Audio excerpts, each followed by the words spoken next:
India's philosophy and heritage on world stage. Let us use the power of yoga to build bridges of friendship, a peaceful world, and a cleaner, greener, and sustainable future. Now focus shifts to Washington D.C.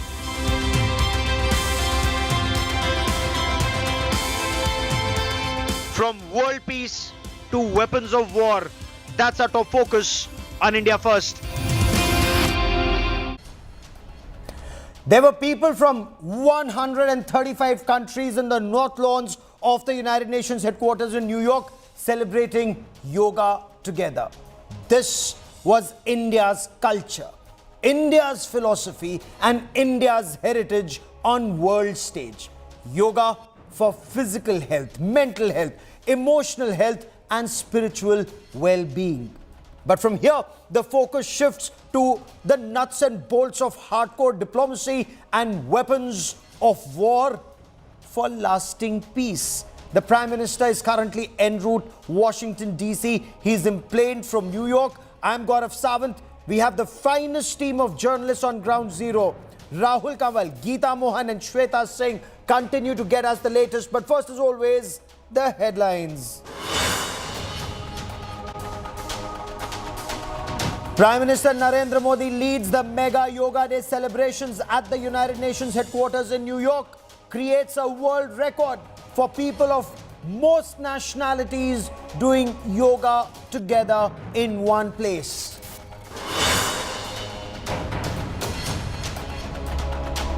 Tesla's CEO Elon Musk meets Prime Minister Narendra Modi. Among several other CEOs and thought leaders, Musk hails Prime Minister Narendra Modi, says he's a big fan of the Prime Minister.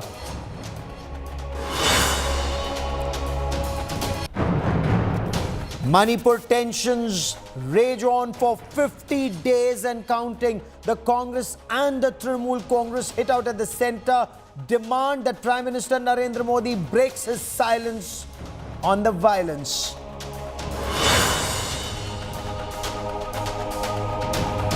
Enforcement Directorate raids Uddhav Thackeray's key aide a day after the Eknath Shinde government orders a probe into the alleged BMC COVID scam. Uddhav Thackeray takes to the streets to protest.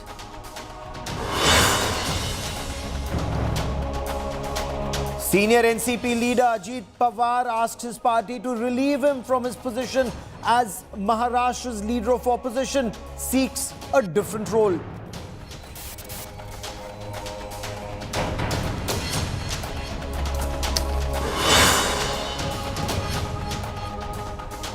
Our top stories from New York, where a world record was made at the United Nations headquarters. People from most nationalities doing yoga together. And this happened on the North Lawns of the United Nations headquarters, where Prime Minister Narendra Modi led people from more than 135 countries at the International Yoga Day celebrations, an event that he himself had proposed at the UN headquarters in 2014. This year, the theme was Vasudhaiva Kutumbakam. The world is one family. And to witness the Yoga Day, take a look at who all were there and the subtle messaging of Indian heritage, Indian culture, Indian philosophy being on world stage.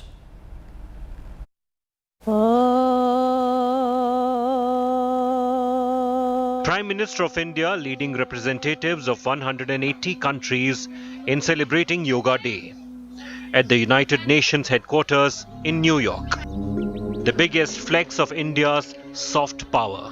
Breathe out. Let the A head stunning fall back start to the easily. Prime Minister's momentous America Breathe visit. out. Being followed by many people. The Prime Minister kicked off Yoga Day celebrations by paying tribute to Mahatma Gandhi and thanking the world for recognizing June 21st as International Yoga Day. Almost every nationality is represented here today. What an amazing cause to bring us all together. Yoga. Yoga means to to unite. Now we'll bend forward. Joining the Prime Minister at the UN headquarters lawns were several prominent faces, from Hollywood legend Richard Gere to singer Mary Milben, all chanting Om together. One more breath in, come a little higher. The Yoga Day celebrations lasted nearly an hour and created a Guinness World Record for people of most nationalities doing yoga together. Yoga comes from India, and it is a very old tradition. But like all ancient Indian traditions, it is also living and dynamic. Yoga is free from copyright, free from patents, and free from royalty payments. The theme this year for Yoga Day was Vasudhaiva Kutumbakam, World is One Family, and the Prime Minister's message was for a peaceful world. Let us use the power of yoga to build bridges of friendship, a peaceful world, and a cleaner, greener, and sustainable future. Let us join hands together to realize the goal of one earth, one family, one future. Those who attended the event were thrilled. Prime Minister seems to have touched once again the lives of people who are here at New York. I'm going to walk across towards the waterfront. Nice orderly lines, and those lines now for some lovely Andhra breakfast that's been brought together by some volunteers, and they're all queuing up to try and ensure that they get some grub before they go back home. And they've come far distances. They've come from far and wide to be here at New York as part of the International Day of Yoga. From New York to New Delhi, India has shown how yoga can unite the world. With Rahul Kawal in New York, Bureau Report, India Today. Hollywood legend Richard Gere was there. Famous singer Mary Milben, she was there. Grammy Award-winning singer Ricky Cage, several others. They were all there at the North Lawns of the United Nations headquarters. A host of celebrities. India Today's Rahul Kawal and Shweta Singh caught up with some of them. Let's listen into their reactions at yoga on world stage. Feeling here is so open and embracing. You know, I would hope this feeling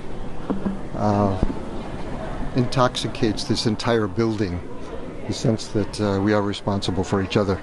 It's a very nice feeling here today. What a wonderful honor to be a part of this great day with the Prime Minister, celebrating his visit to the United States and certainly all of the wonderful work that he is doing across the world. I'm so looking forward to seeing the Prime Minister spending today and this week also in D.C. and then performing on Friday for the Prime Minister. We're going to have a great week, Sahil. I'm extremely excited to be here at the UN headquarters. The energy is electrifying. There are so many people. I think thousands of people are over here, and we're going to get to do yoga. I'm wearing, don't let this jacket fool you. I'm going to be taking out the jacket and I'm wearing my yoga clothes, and I'm going to be doing some yoga. I'm going to be following Prime Minister Modi this time. I've been to a couple of yoga events in the past at the UN because the World Yoga Day has been celebrated over here since 2014 when Prime Minister Modi made it happen. And, and it's always been good, but this time it's going to be really huge and amazing. And these are images that you see. Prime Minister Narendra Modi took to social media platform Twitter to say that he was actually thanking people, those who participated at this event to make this such a grand success.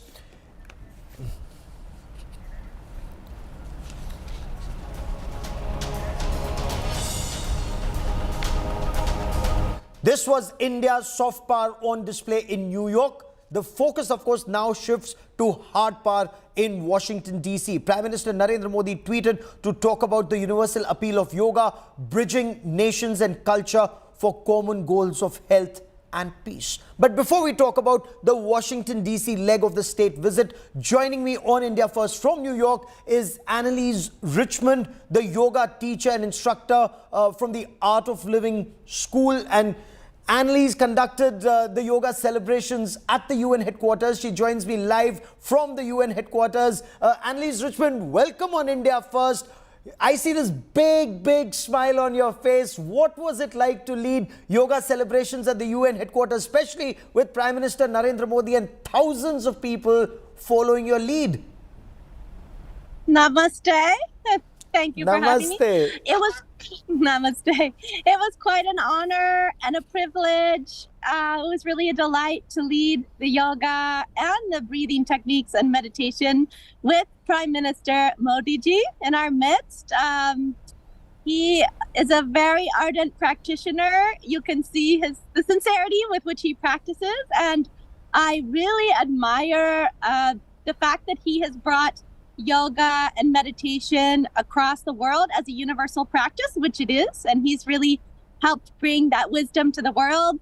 And also my own teacher, Gurudev, Sri Ravi Shankar, has really done incredible things to bring this knowledge as a universal practice to 180 countries. So I was so honored, and the Art of Living Foundation was so honored to be asked to lead today for 135 countries in one yoga session. How wonderful. And what was the response? There were a number of very young yogis with you on stage. How long did you practice for this event, Annalise? Well, our youngest yogi was age 8 and oldest youth was 12. We practiced for only about a week, but intensively. That's how much time we had. But what I want to say is that one of the problems nowadays for our youth here in the USA and around the world is that there's a lot of anxiety and depression. And you can see in these youth, they share how much yoga, breathing techniques, and meditation has helped them. There's violence or suicidal tendencies in our youth all around the planet. And these practices are so needed because the evidence shows that breathing techniques, I know that we've had research at Yale University on Sudarshan Kriya. It showed that it increases social connection in youth. It increases positive emotion. It decreases anxiety and depression as much as drugs do, if not more, very effectively. So the young people here are happy and resilient, and they are leaders in their classrooms. And this event really touched them. Brilliant. Yeah. And did you get a chance to meet Prime Minister Modi? Did you get an opportunity to speak to him? I did. He came on stage. He greeted us so warmly. He invited all of us to India. The kids were very excited. They want to come to India. He complimented us that we led it perfectly and scientifically. So that was really wonderful to meet him. And I love the vision that India is bringing to the world of Vasudhaiva Kutumbakam, a one world family. The Art of Living will be hosting another event like that to continue the One World Family mission, which is the World Culture Festival in Washington, D.C. in September 29th and 30th. Oh, brilliant. And that will be on the National Mall. Excellent. And how popular is yoga in the United States? Are people practicing it? Are people absorbing it? Are people open to it? It is extremely popular. In fact, right now, our own Art of Living instructors are leading in Times Square in New York City. But I would say that we have been able to bring meditation, yoga, breathing techniques into 108 university curriculums in the USA through the Art of Living. That is a program that I direct. And I go to the top universities in the USA and lead it for student, staff, and faculty. And people are, in a way, just thirsty for these practices, thirsty for this knowledge. It really works. I would say after 3-4 days of practice, it makes people much more happy and lowers their anxiety and depression. And that is one of the missions of Art of Living, to make people more happy. And I know it's a mission of Prime Minister Modi ji, is to make these practices available to everyone on the planet, which is very necessary in my opinion. And in your view, events like the International Yoga Day, events at this scale, what impact will they have, for example, not just in New York City, but across the United States? Across the United States, there are International Yoga Day celebrations being conducted all over by different yoga schools, by the Art of Living Foundation, by the United Nations. I think that this helps to show that these practices are universal and they're needed. And I know all over the world, in at least 180 countries, there are International Yoga Day celebrations happening. And this really is the need of the hour. We see more violence in the world, more fighting between countries, fighting between people. We see anxiety and depression across the whole society, almost in every country. And if we don't do something more natural, and I have to thank India for this. This is a heritage of India that the whole world is benefiting from, because breathing practices and meditation and yoga, they can literally take people out of anxiety and depression very easily and in a natural way. So thank you to India for bringing this beautiful spiritual wisdom to the world. And that is the mission of International Day of Yoga, is to make people realize how powerful these practices are. They can make your mental health extremely resilient, extremely powerful, and that will help us make a one world family across the world. Vasudeva Kutumbakam. That's so heartening to hear. Before I let you go, in the United States or wherever you practice yoga, is there any objection whatsoever to the chanting of Om, for example, or the mantras? Or is there general acceptance of yoga the way it is, the way we say that Adi Yogi Shiv explained it to the Saptrishis and then it spread to the world? Yes, I appreciate what you're saying. You know, the Vedic wisdom is thousands of years old and really predates any kind of religion. And what I've seen in the United States is I've taught at some of the most conservative universities, Yale University, Columbia University, Harvard University, and there's great scholars at these universities. And the amazing thing is these scholars want to study this work.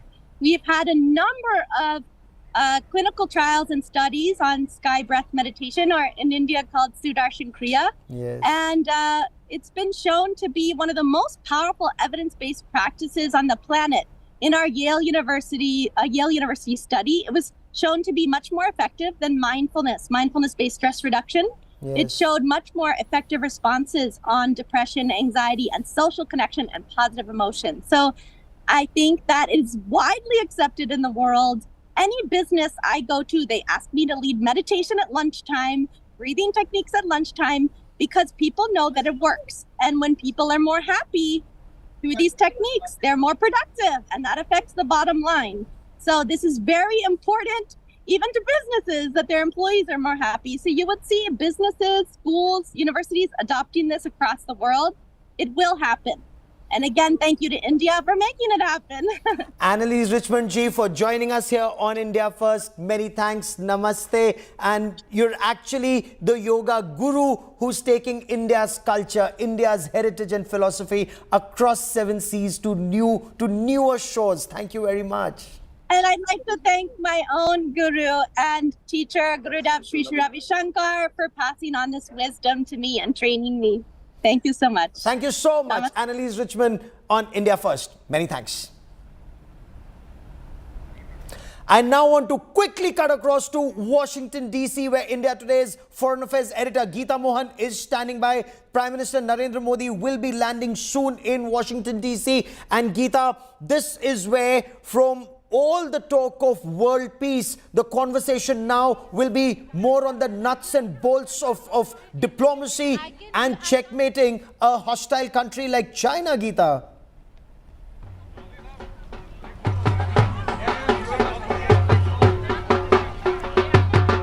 Okay, Geeta, I'm sure there's a lot of, you're perhaps where Prime Minister Narendra Modi would be landing. The Indian community is there. Geeta, take it away. Tell us what's happening where you are, Geeta.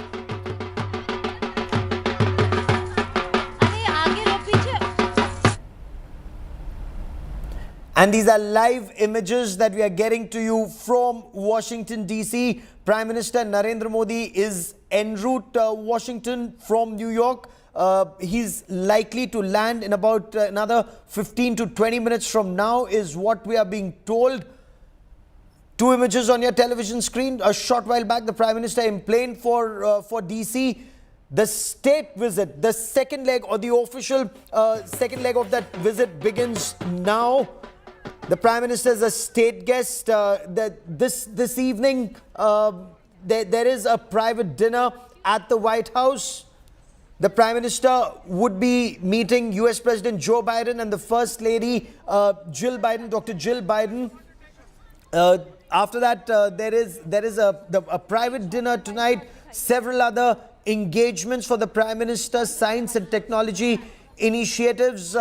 Before I bring in Geeta Mohan once again, do we have Geeta Mohan? Okay, Geeta, I know there's a lot of dhol and nagaras in the backdrop. Geeta, take it away. Well, Gaurav, right outside the Willard Hotel, you can see Indians over here in full cultural presentation and projection of Indian culture in color, and absolutely thrilled to see Prime Minister Modi. We have kids who are here who are going to perform Odissi dance and many other dance forms. How excited are you to see Prime Minister Modi? Yes, very excited. And are you going to perform over here? Yes. What about you, ma'am? Where are you from? I'm from Maryland, but I'm a hardcore supporter of Modi ji, whom I call the master of developing India, not Modi ji. Okay, and what about you? I am super excited to see Modi ji, and it's the first time I can see him live, so yeah. And you're all performing? Are you excited about that? Yes, we are super excited to perform in front of him as well. Okay. Is it all organized over here? You think Prime Minister Modi will come, step out, meet you? I think so. We're very hopeful. We are extremely excited. The amount of excitement here, I can't imagine him not stopping and greeting. What about you? You think? Oh, okay, I see. Excited. I see you're wearing. Yes. You see, Gaurav, people over here wearing T-shirts with Prime Minister Modi's picture on it. We are also here for supporting him. Yes. We are excited to welcome him here. Okay. Are you all excited over here? Okay, that's a lot of excitement, Gaurav.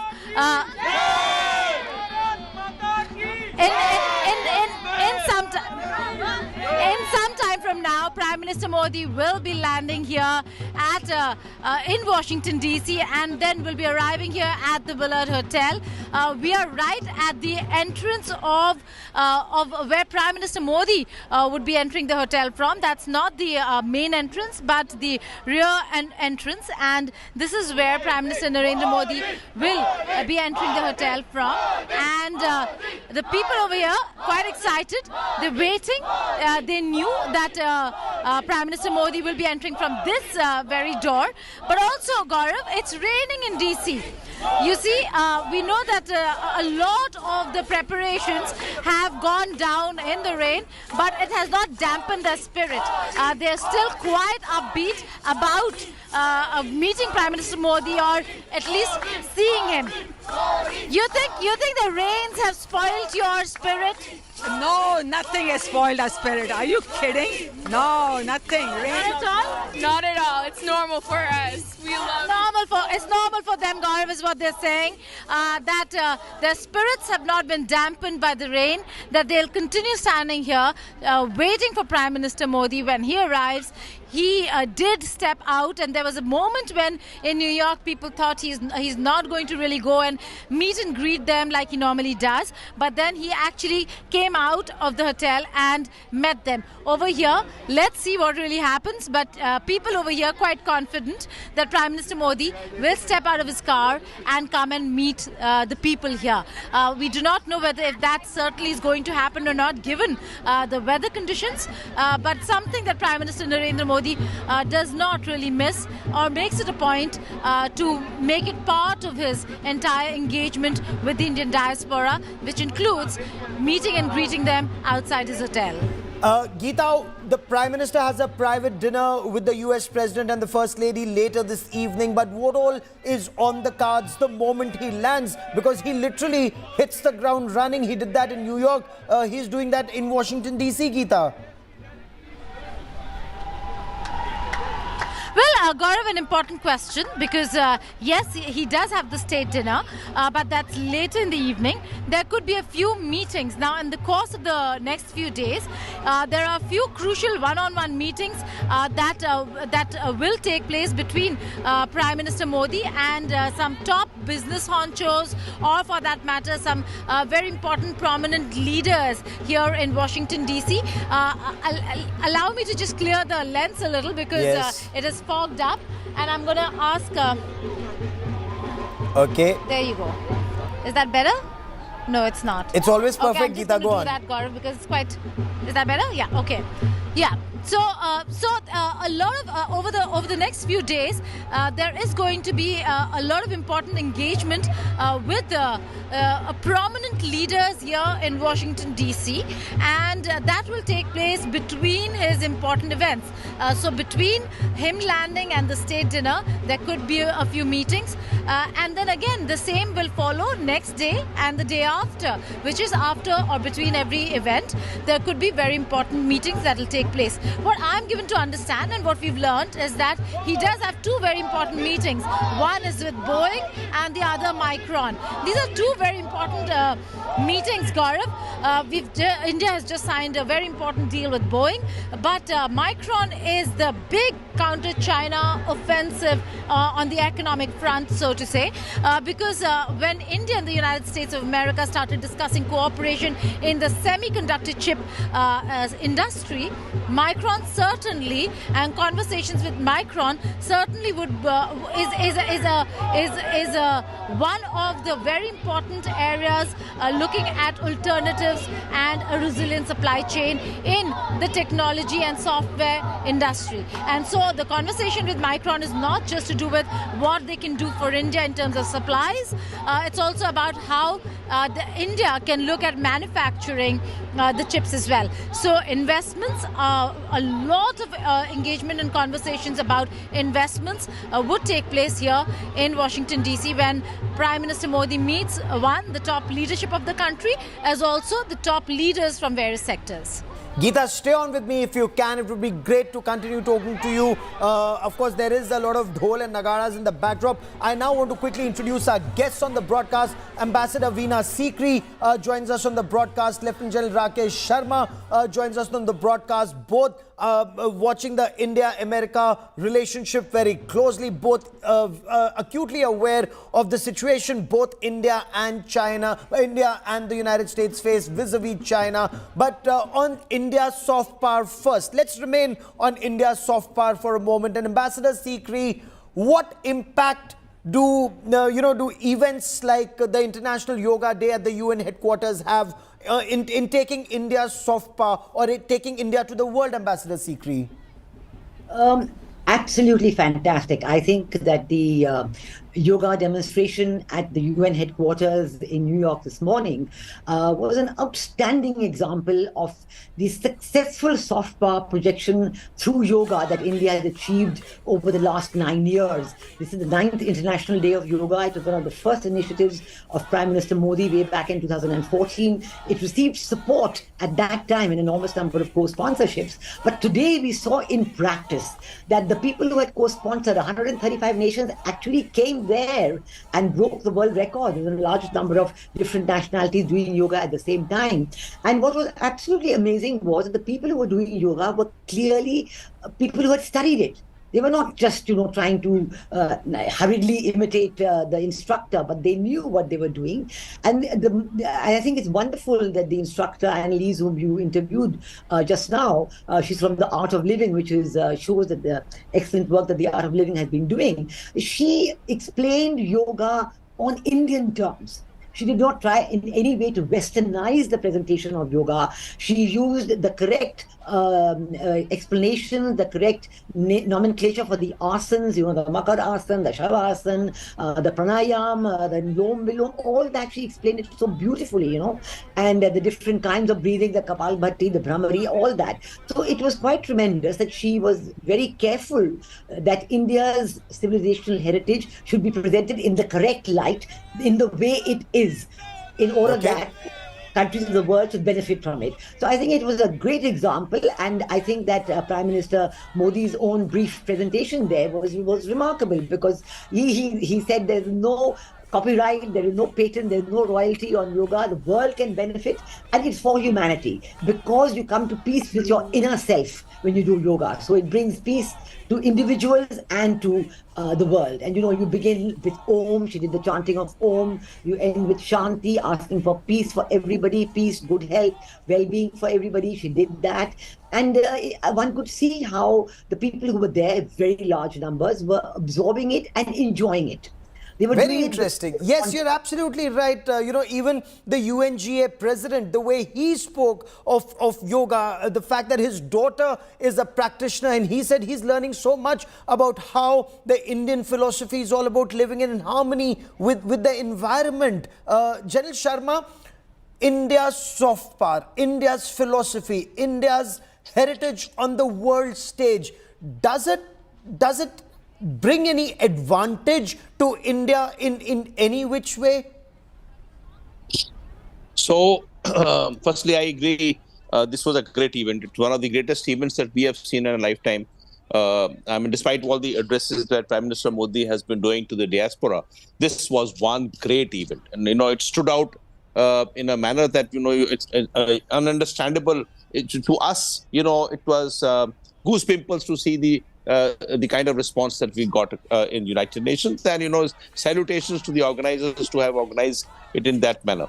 Now, having said that, sometimes you go back to what President Xi has been saying over a period of time, and he, of course, you can't avoid not talking about him. Yes. And he said China should be a likable country. People should like us. So he has to work to be liked, despite the fact that he has maximum trade with so many countries of the world. He still is not a liked country. They are well understood that people may be dependent on China, but they are not a liked country. You're being very polite. You're being very polite. They are being intensely disliked, sir. The US president, called him a dictator. Their debt-trap diplomacy, their Belt and Road Initiative. Ambassador Sikri, and I'll come back to you, General, because I want to take this point forward in a moment from now. What China did to the world post-COVID, I'm not even saying COVID originated in that Wuhan lab, as many believe, but the way they behaved, they profited from the world's misery. So clearly, Xi Jinping cannot expect the world to like China. Absolutely. And I think that China has to realize that they have done it to themselves. It's not that the world has turned against them. In fact, just a few years ago, everybody was falling over themselves to invest in China and to, do what China is asking them to do, taking more and more money. Even when they were not getting profit, they were pouring more money. And then along comes President Xi Jinping, and he decides on a wolf warrior diplomacy. Yes. He decides on aggression. Today he's saying love me, but a few months ago, a year or so ago, you were saying wolf warrior demand what you want. And then his greatest initiative, the Belt and Road Initiative, was his initiative, his personal initiative. But it turns out it was an initiative to grab money from the rest of the world, not to help the rest of the world. So he goes to developing countries and gives them projects they don't really need at very high prices, and then demands the money back. And if you don't give the money back, then something or the other of yours is taken away, like Hambantota port was taken away from Sri Lanka, 1990s to China. So I think that China needs a lot of yoga to calm them down, and for them to realize that if they want to be loved by the world, they have to give love to the world, and they haven't learned how to do that yet. And it's quite amazing, as you correctly pointed out, that you had Secretary of State Anthony Blinken in China. He met Xi Jinping, and they were hopeful that now this is a turning point. But there goes President Biden the very next day, calling President Xi Jinping a dictator. And now it's, but then you've also seen Wang Yi, the former foreign minister of China, today the boss of foreign affairs in the Communist Party hierarchy. He's written an article in the Global Times, and he is telling USA not to use India as a bulwark against China. Yes. They're again interpreting the world in their light, not looking that India and USA are friends for mutual benefit and for mutual understanding, and they have a friendship among them. They have built a mutually beneficial friendship, and that is what is being developed. And it's again Xi Jinping who's responsible for this relationship, India-China relationship going south, despite Prime Minister Narendra Modi's repeated efforts, whether it was Ahmedabad in 2014 or the Wuhan initiative or the Mahabalipuram initiative undertaken by India. But I once again want to bring into this conversation our Foreign Affairs Editor Geeta Mohan. Geeta, so as Ambassador Sikri was pointing out, this big handshake between US Secretary of State Antony Blinken with Xi Jinping, and people thought perhaps the relationship will improve. And suddenly, okay, if you can hear me, Xi Jinping being called a dictator by President Biden. What prompted that? Bring us details. What's the buzz in Washington D.C.?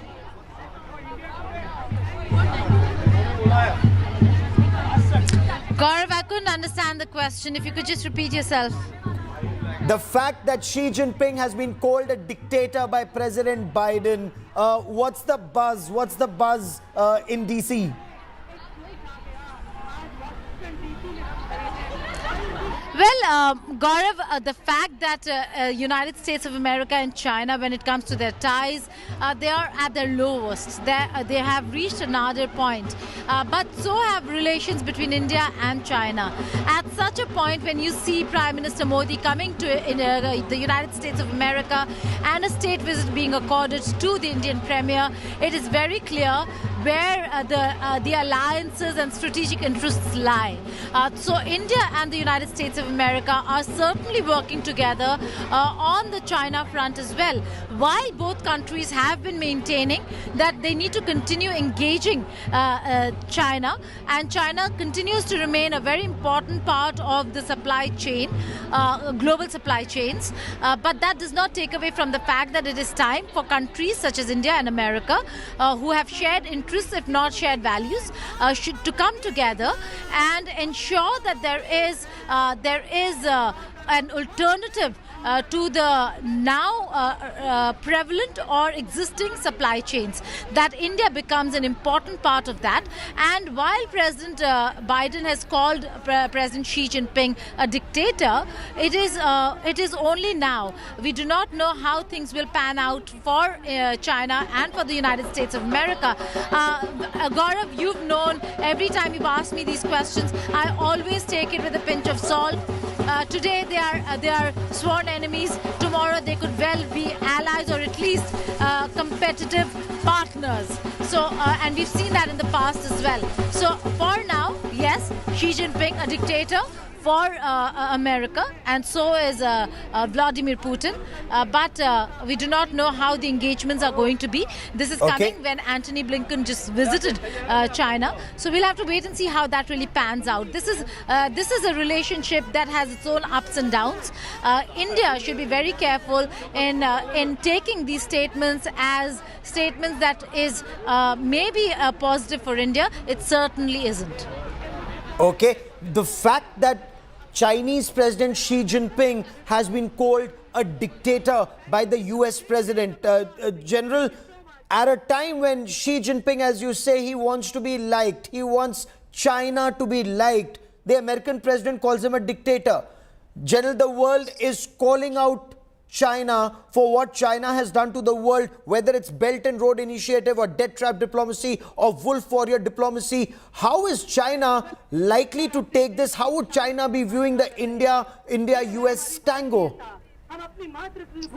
So firstly, I agree with what Geeta Mohan was saying, that we have to be pragmatic about statements made by politicians. What Jake Sullivan said what Secretary Blinken said in last week in Beijing was a very moderate statement, and very statement in favor of China, saying that they will not allow independence of Taiwan or words to that effect. So, what was said last week was totally different than what's been said today. We have to see which audience is being addressed and and it has to be pragmatic. And I also agree with Geeta Mohan that, United States has a $700 billion trade with China.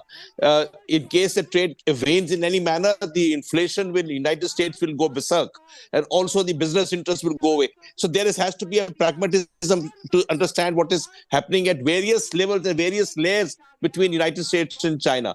Today is a day that we are celebrating India's importance on the global stage, and Prime Minister Modi having reached there and done what in New York is also what's going to happen in the course of next 2 days in Washington D.C. That's India's celebrations. And China always understands that there are issues involved with relationship developing between United States and India, and that is a threat which they feel all this while. So we have to be pragmatic. We have to get our thing going rightly. The track 1 talks which have taken place at diplomatic levels has brought us to this level in which very significant advancement has been made in ISET over what DTTI was earlier. So there has been a transformative change, and we must take advantage of this transformative change happening across the world, and India being looked in a manner that they are the upcoming technological power also. So we should look forward to a relationship, but we should be pragmatic as what's happening in various layers between the United States and China also. Very interesting. You should point that out and stay with me. I also want to quickly cut across to Washington, D.C. Joining us is India Today's news director, Rahul Kanwal. Rahul, so the state visit is now officially kicking off. US President Joe Biden, we are told, is laying out the red carpet for Prime Minister Narendra Modi. But what's this red carpet all about? Tell us more about what's on the table when the bilateral takes place. America's relationship with India enjoys largely bipartisan support across the Republican and Democratic aisles, which is quite rare in Washington, D.C. There have been some congressmen who came together, put out a statement asking the Biden administration to question India's human rights record, but those are voices which are in minority. The majority of the voices in the Congress realize that India and the United States need to work together, realize that there will be points of difference between Delhi and DC, and they're willing to work around those differences to try and find points of congruence, points of commonality, points of convergence where both these countries can work together and not let any of the points of difference become major reasons for discord. And that just shows how the India relationship has a lot of importance across both parties in Washington DC, and it also shows how India is really willing to leave behind what Prime Minister Modi called the hesitancy of history and march ahead with new purpose, with new energy on trying to build the India-United States relationship and take it to the next level. Very interesting. Absolutely. Leave that hesitancy behind. It's held this relationship back. Take it to a new level while you stay pragmatic on India-US ties. But Rahul, all eyes also on Prime Minister Narendra Modi's second address to the US Congress. And this is interesting. A lot of congressmen have been flooding social media with messages welcoming Prime Minister Narendra Modi. But what's on the card? What is India's worldview that the world will listen to, Rahul? This is just the third time that President Biden will be hosting a state visit. And in many ways, the fact that the Prime Minister has been accorded the status of a state visit shows how seriously the Biden administration is taking the relationship with India. Remember, on the back of the Howdy Modi rally with then President Trump, it was anticipated that maybe Prime Minister Modi and President Biden may not have the same kind of warmth in their relationship, given the fact that he's a Democrat, given the fact that someone like Kamala Harris was on the ticket with President Biden. But all those apprehensions have been completely cast aside as President Biden has put the relationship with India first and really taken it to the next level. The kind of transfer of technologies that we're seeing with the GE 414 jet engine deal. Now that would have been very difficult to come by just a few years ago. that kind of transfer of technology would simply not have been on the table. And remember, India isn't a NATO ally and is not willing to come under America's umbrella when it comes to being an ally of the United States. And therefore, for the Biden administration to be willing to make these concessions, to make this kind of technology available to India, shows how both these countries realize that the rise of China is their common threat, and they're willing to cast aside differences they may have, even on critical issues, to ensure that they stay focused on the bigger picture, which at this moment seems to be for India and the United States to take on China together. Take on China together, because China is the adversary, and not just for India, not just for the United States of America, but clearly, as both our guests have also been saying, a threat to the democratic free world, the way Chinese President Xi Jinping has been behaving, especially post-COVID. We'll continue this discussion. A quick break. Ambassador Sikri and Jalal Sharma, stay with me on this special broadcast. A quick break, back with lots more. Keep watching India First.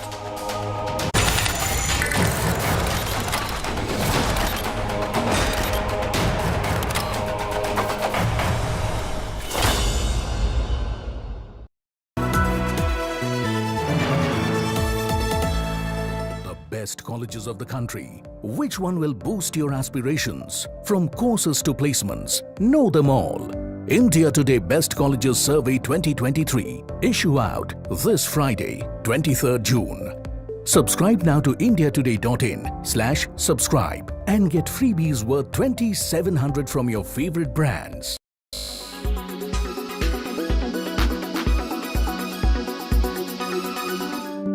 Chemical exfoliators work best when combined with facials. You know that a quality skincare routine is essential for maintaining healthy, glowing skin, especially in the summer months. Spending more time outside exposes you to more dangerous UVA, UVB rays, dangerous radicals, and unpleasant pollution, and all this can harm deep layers of your skin.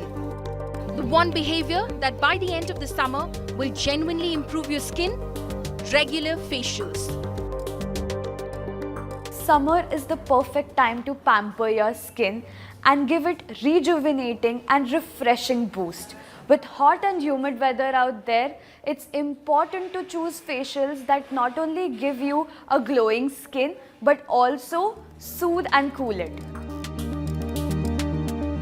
One of the most go-to facial is hydrofacial. A hydrofacial is one of the most common procedures performed year-round, but it is especially popular during the summer months. Hydrofacial can improve a range of issues including brown spots, fine lines, enlarged pores, dullness, uneven texture, and excess oil or acne. This makes it a good option for patients in a wide age range. Hydrofacials utilize effective serums and infusions to help nourish and protect the skin. These serums contain antioxidants which help reduce damage from free radicals. This is especially important during the summer months when you are faced with more sun exposure. The serums used during a hydrofacial are chosen with each patient's unique skin type, goals and needs in mind. This allows each patient to see the results they're looking for. So I had opted for a hydrofacial, and this is how my skin is looking right now. It's glowing. I feel so rejuvenated and the complete experience was so soothing. So you guys should definitely try this out. With video journalist Abhishek Singh, this is Kshitija Gosavi for India Today.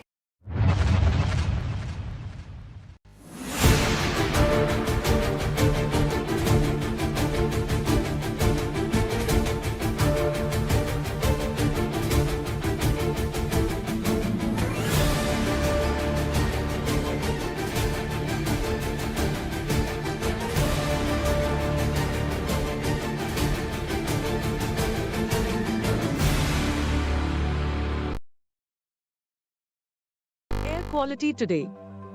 In Delhi, 124. In Mumbai, 73.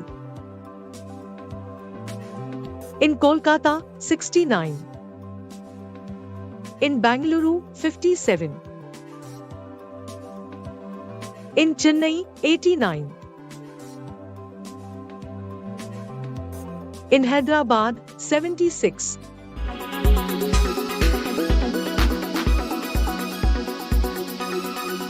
Make your media plan smarter with India Today Live TV on your connected devices. Amplify your brand with 100 million smart internet viewers. To advertise, mail us at sales@aajtak.com.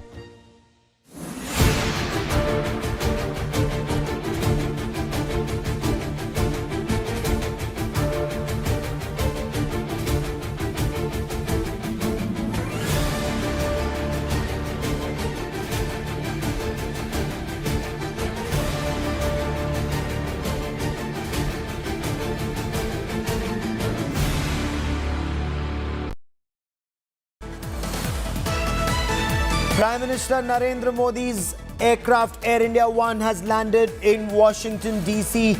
The official second leg office visit, the state visit, begins now. The Prime Minister is now in Washington D.C. He is a state guest. The Prime Minister will be going to White House. He's of course staying not at the Blair House opposite White House, but he's staying at the Willard Hotel.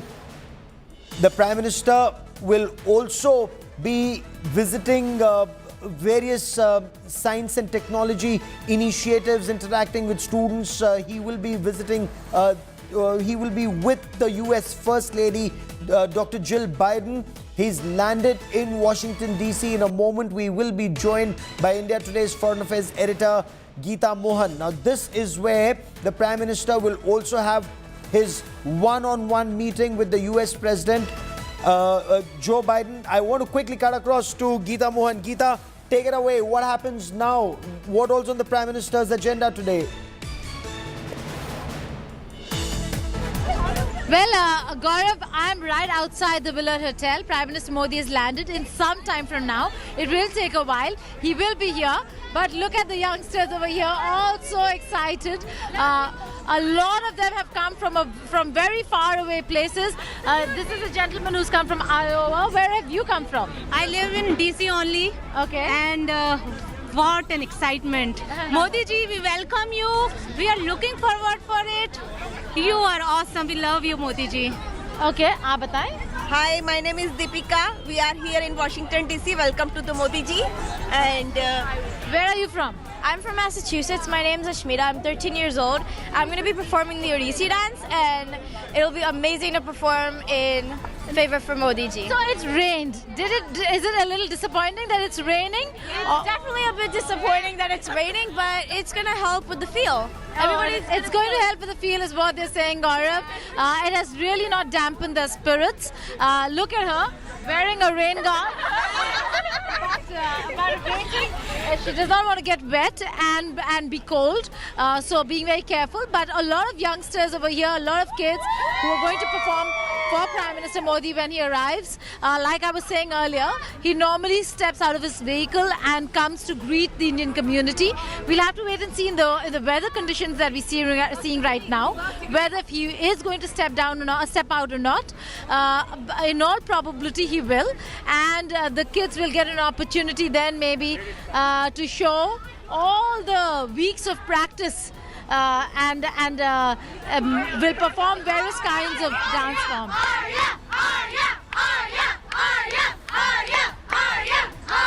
Okay, what does that mean? Arya is a dance academy that likes to bring together all the different type of people and dance styles there are, merge them together and make it better for the Indian culture. It's spread all over United States, and they have great events, just as this one. We're actually from all over the country. We're all over. Yeah, we're from all over the country. We came. And you all flew down? Yes, some of them flew. And some of them drove down. Yeah. All right. So quite an exciting moment for kids over here, students who are waiting to meet with Prime Minister Modi. But in some time from now, he's going to be at the Willard Hotel, and in a very unique way, different from past visits, Prime Minister Narendra Modi will have an intimate dinner with the Biden family today. And before he does that, there could be a few meetings that he'll hold over here at the Willard Hotel, right behind me. You can see the enclosure. That's where his car will stop, and that's where he enters the hotel from. This now has become norm. Gaurav, you, I, Rahul, Shweta, we all have reported out of this place. Now we know exactly where the entrances are, the exits are, but faces certainly have changed. You see a lot of them I meet are familiar faces who come every time Prime Minister Modi is here, but this time I'm seeing some new faces as well in New York as well as here in D.C. A lot of new faces. How excited are you? She was cold. She's worn a jacket now, but she's come all decked up to perform. Yeah. How excited are you, and where are you from? I am very excited, and my name is Varnika. I came here to perform in the Freedom Plaza, and my dad heard that Modi was coming here, so we rushed over here, and we've been waiting ever since for him to go in the hotel. And you're from DC? Yeah. No, the Sterling, Virginia area. Okay. All right. So we're still waiting for Prime Minister Modi to come. It's going to be a packed schedule, Gaurav, for the Indian Premier once he enters this hotel. Apart from meeting the Indian community over here, he's going to have a lot of meetings, but it's the second part, the most important leg of his day over here in DC, that is tomorrow, when the state visit officially will begin with a ceremonial welcome at the White House. Again, in a very rare moment, you'd see an exception being made. There are people from the Indian diaspora who will be at the White House lawns to welcome Prime Minister Modi as he receives a 21-gun salute. And after that, there are going to be bilateral talks. So important engagements here for Prime Minister Modi. Indeed. In fact, it's very interesting, Geeta. You were talking to these young children. They've flown in. They've prepared an Odissi dance for Prime Minister Narendra Modi. How long did they prepare? And you know, they're really dressed for it. It's very heartening. Give me a moment. I need to slip into a quick break, but I will come straight back to Washington, D.C. on the other side of these messages. Stay with us. Continuing coverage on Prime Minister Narendra Modi's trip to the United States of America. The Prime Minister's aircraft has landed in Washington, D.C. In a short while from now, he'll make his way to the hotel where he's staying, very, very close to the White House. Much more on this big story on the other side of a short break. Stay with us.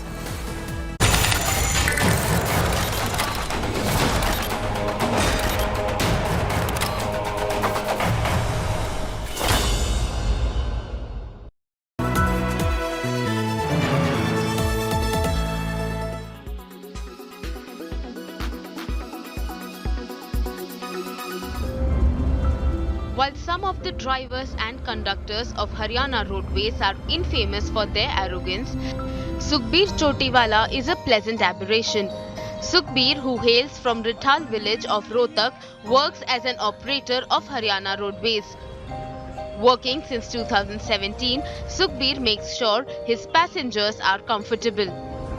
In the scorching heat, Sukhbir serves water to all the passengers from his salary.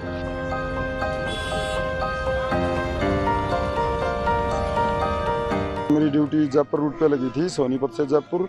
तो उस time बहुत गर्मी थी, तो मैंने वहाँ देखा सवारी बच्चे पानी के लिए गर्मी में बहुत बुरा हाल था जी। तो मैंने सोचा ड्यूटी के साथ साथ क्यों ना थोड़ा ये धर्म पुण्य का काम भी हो जाए, और उसी दिन से आते मैंने 4 कैंपर खरीदे और अगले दिन मैं कैंपर ही लेके गया रूट पे, और ये जल की सेवा फिर वहीं से शुरू की जी। Sukhbir's selfless act has impressed Chief Minister Manohar Lal Khattar, who praised Sukhbir in a tweet and invited him to Chandigarh to felicitate him. No wonder Sukhbir's bus is a favourite among passengers amid the prevailing heat wave condition. Bureau Report, India Today.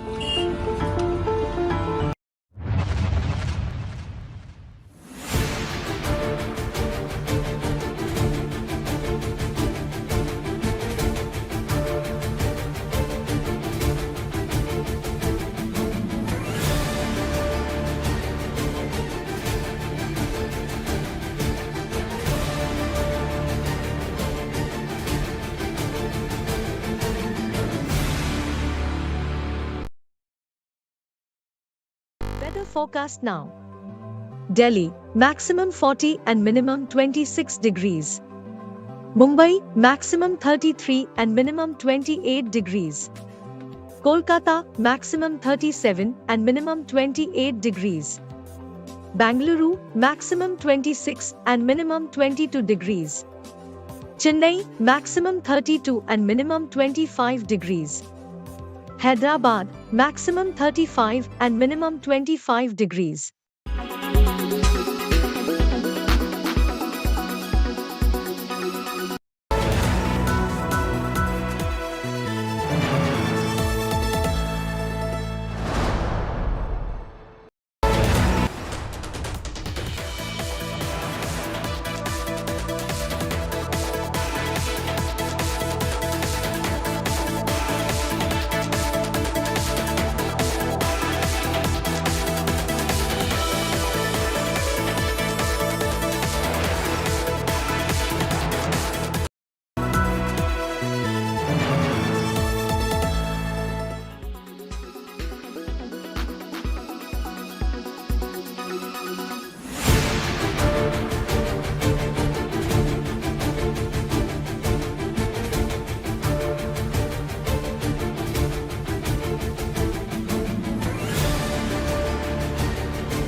Weather forecast now. Delhi, maximum 40 and minimum 26 degrees. Mumbai, maximum 33 and minimum 28 degrees. Kolkata, maximum 37 and minimum 28 degrees. Bangalore, maximum 26 and minimum 22 degrees. Chennai, maximum 32 and minimum 25 degrees. Hyderabad, maximum 35 and minimum 25 degrees.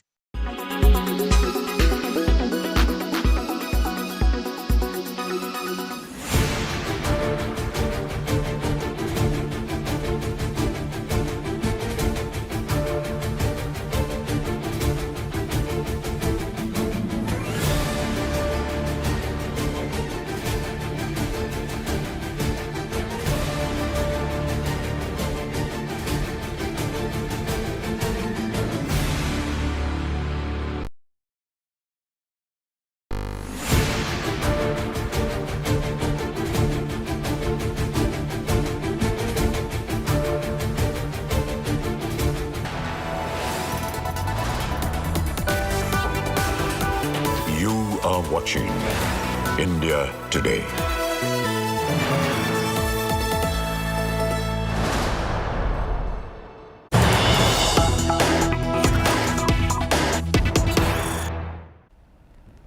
Prime Minister Narendra Modi's aircraft has landed at the Joint Air Force Base, Andrews Base in Washington D.C.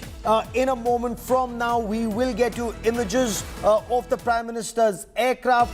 The Prime Minister will be received and then will be travelling to the Willard Hotel. India Today's Foreign Affairs editor Geeta Mohan is reporting from Ground Zero, and there is a large crowd. Look at those children who've been waiting patiently. It's raining in Washington D.C., but tremendous enthusiasm. The people in Washington D.C., the Indian American community, excited about the Prime Minister's arrival, and this in more ways than one announces India's arrival on the world stage in a bigger way in terms of the transformational relationship with the United States of America. No longer, as many experts argue, a transactional relationship. How is this trip of Prime Minister Narendra Modi any different? What will happen in Washington D.C. over the course of the next 2 days? So you saw India's soft power on display in New York, the International Yoga Day. You saw a lot about the world peace, India's heritage, India's culture on display. Now there will be diplomacy, bilateral. There will be conversations about what's happening in the region and across the world. And very, very clearly, the conversation will also be about a threat that the world faces from expansionist forces like China. How will democracies come together to checkmate China? I quickly want to cut across to India Today's Foreign Affairs editor Geeta Mohan. Let's listen in. नहीं, वो dance का यहीं पे था तो इसलिए यहाँ पे आई हूँ.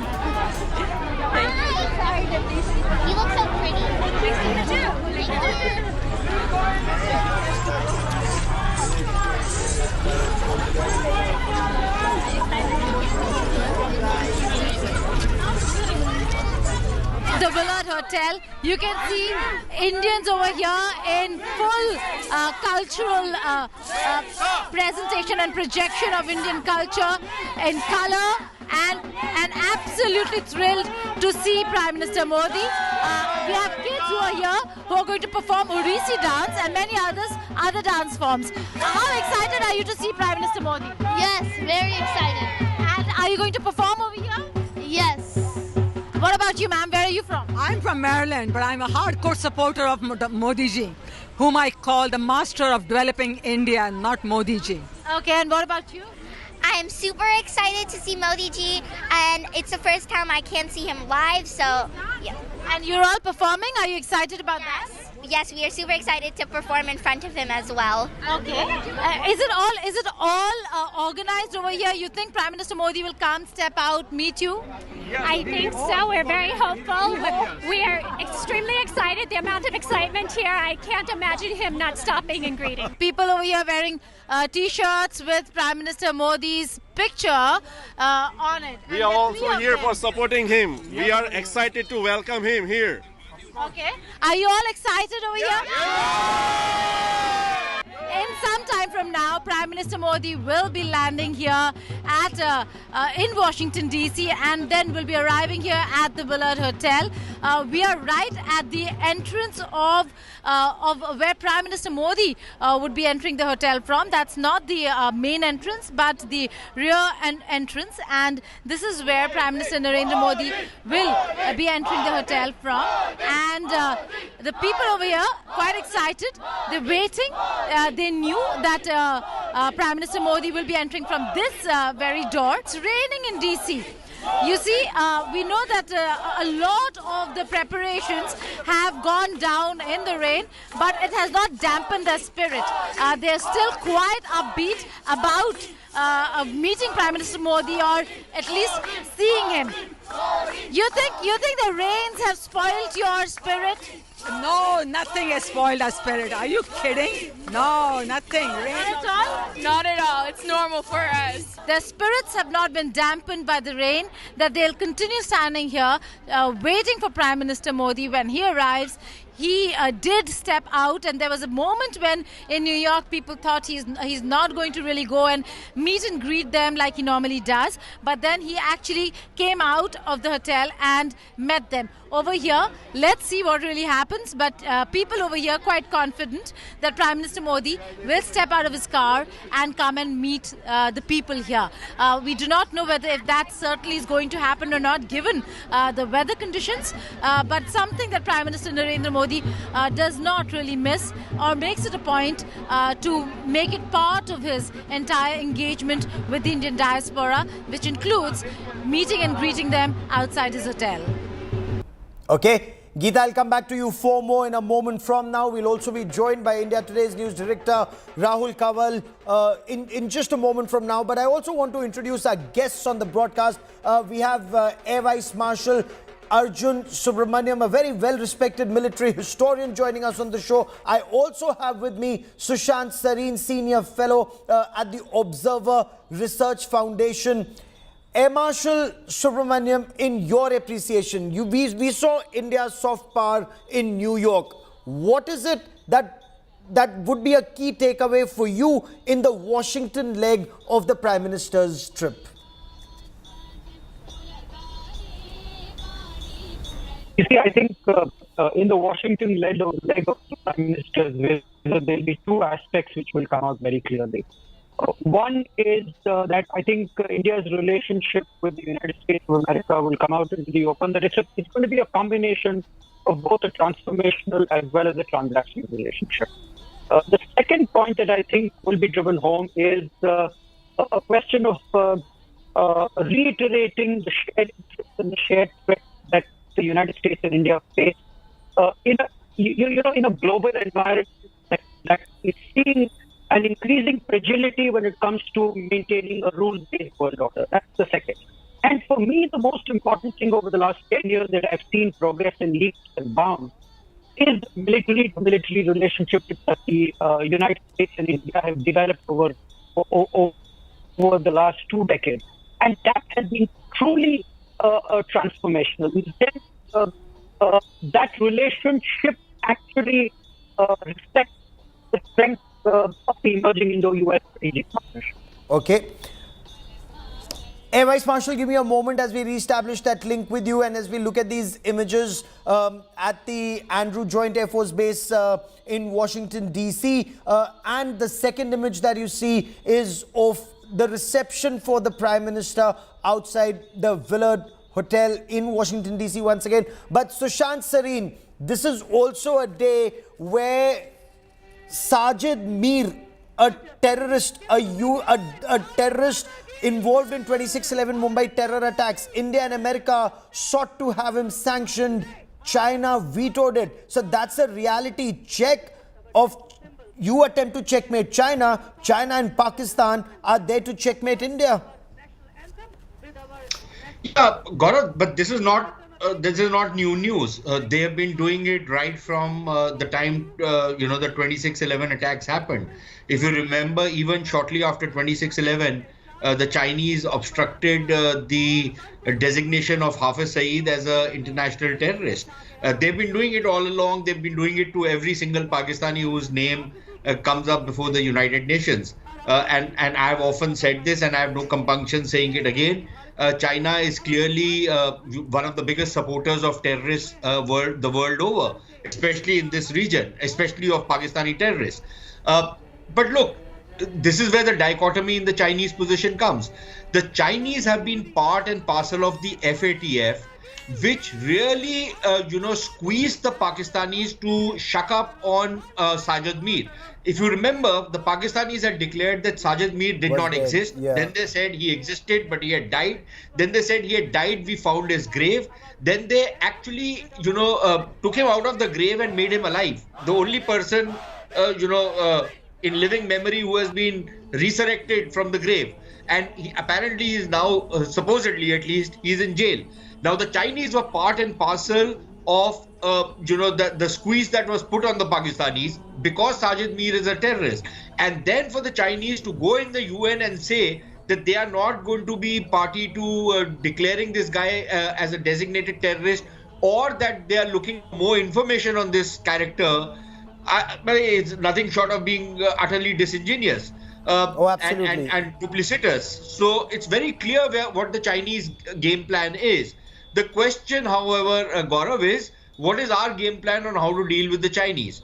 And I think on that, while we keep saying that it's not going to be business as usual, and in some things it is not any longer business as usual, but in many other things, especially in the economic realm, in many things it is still business as usual, and I wish we were to do something about it and stop that business as usual as soon as we can. AVM Subramaniam. I'm not going to use the word de-risking. I'm going to use the word decoupling. Oh, absolutely. AVM Subramaniam, a short while back I had Lieutenant General Rakesh Sharma with me on the broadcast, former Ladakh co-commander, and he said Chinese President Xi Jinping wants to be liked by the world. He wants China to be liked by the world. But be it COVID, be it China's wolf warrior diplomacy, be it the Belt and Road Initiative, be it Chinese actions at the line of actual control, or blocking action against terrorists like Sajid Mir or Zakir Rahman Lakhvi or Zarar Shah or Hafiz Saeed and Masood Azhar, China does everything not to be liked. Do you agree that Sushant Sareen says, we need to have a better strategy on how to deal with China? Of course. About President Xi Jinping wanting to be liked by the rest of the world, look, there is an inherent contradiction in the way President Xi Jinping engages with the world, right? It is course. Suddenly when you realize that coercion is not paying the right kind of dividends, suddenly you tell your diplomacy to go soft and try and make friends around the world. It doesn't happen that way. If somebody like Deng Xiaoping, notwithstanding what happened at Tiananmen, made efforts over decades to project a moderate pace of China, and that is why Deng Xiaoping is who he was and who he is today. But there is an inherent contradiction in the way the coercive element of President Xi Jinping blends with his wanting to be liked. So I don't think that's going to work because I think President Xi Jinping inherently has this inherent ability to sort of, putting it very, very crudely, to push people away, in the quest for power.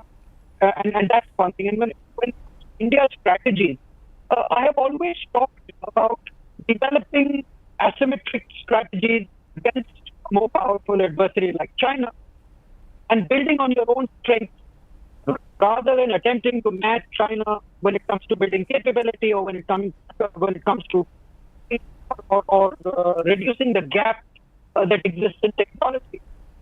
Because the only way one can bridge the growing gap in various conventional sectors with China is through this whole process of leapfrogging. And leapfrogging is not easy, right? Particularly when we are in the midst of a whole Atmanirbhar initiative, wherein we are really attempting to consolidate internally our capabilities to build better all-round capabilities. I think leapfrogging is going to be extremely difficult. Give me a moment, sir. These are the first images we see of Prime Minister Narendra Modi. It's pouring in Washington D.C. and the Prime Minister steps out of Air India One. There is the Indian flag, the American flag, US security forces there to welcome Prime Minister Narendra Modi. The Prime Minister is interacting with some children